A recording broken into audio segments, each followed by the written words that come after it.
प्रिय मित्रांनो, आज बुधवार आणि 22 जानेवारी आणि आजच्या दिवशी आपण पाहतो पहिल्या वाचनामध्ये की मल्कीसदेक हा येरुशलेमचा राजा होता आणि तो त्याचबरोबर ह्या येरुशलेमचा याजकही होता.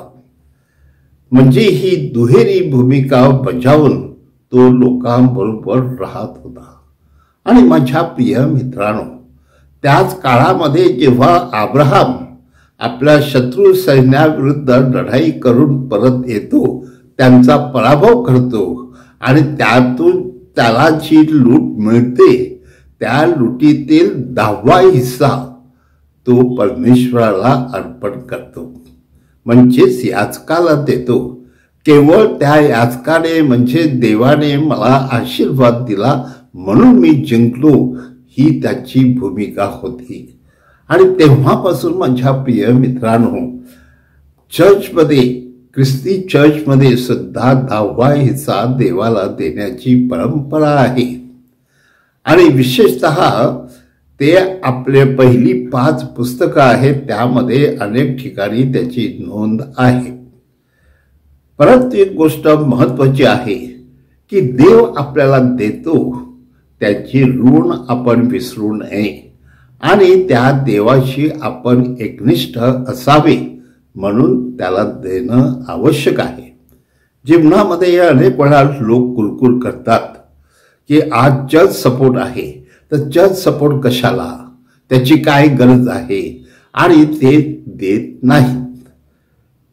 चर्च त्यांच्यावरती काही सक्ती करत नाही, परंतु त्याला माहिती आहे की परमेश्वर आपल्याला देईल.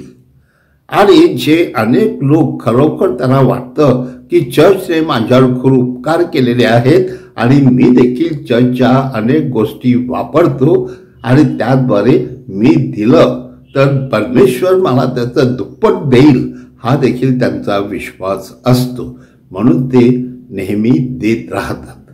परंतु माझ्या प्रिय मित्रांनो, आजच्या शुभवर्तमानामध्ये आपण ही गोष्ट पाहतो. वाळलेल्या हाताचा माणूस जो येशूकडे येतो आणि येशू त्याची दयनीय परिस्थिती पाहतो आणि येशू त्याला सांगतो हात लांब कर, आणि तो हात लांब करतो, तो बरा होतो. आणि त्यावेळेला शास्त्री पुरुषी तिथे टपून बसलेले असतात आणि ते पाहतात की येशू आजच्या ह्या शब्दा दिवशी कसं बरं करू शकतो. म्हणून येशू त्यांच्या मनातील हा विचार ओळखून त्यांना विचारतो की एखाद्या माणसाचा जीव वाचवणे चांगलं की त्याचा जीव घेणं चांगलं. त्या माणसाला आपण शिक्षा करायची की त्या माणसाला आपण सहकार्य करून मदत करायची. हो माझ्या प्रिय बंधू भगिनींनो, अनेकदा आपण कधी कधी त्यांचं वाईट करतो, बरं करत नाही. आणि म्हणून येशू आपल्या सर्वांना ही एक उदाहरणाद्वारे आपल्याला दाखवून देतो की नेहमी आपण माणसाचं हित लक्षात घेणं आवश्यक आहे. हो माझ्या प्रिय मित्रांनो, या ठिकाणी आपल्याला येशू त्या माणसाला बरे करतो. त्यानंतर आपण पाहतो की ते जाऊन हेरोदियाशी सल्ला मसलत करतात. कशाला? येशूला पकडून मारण्यासाठी, क्रूसावर देण्यासाठी. आणि हेरोदिये सगळे त्याच्या विरुद्ध, ज्याला आपण म्हणतो हे जे रोमन लोक होते ते त्या रोमन लोकांच्या विरुद्ध हे यहुदी लोक होते.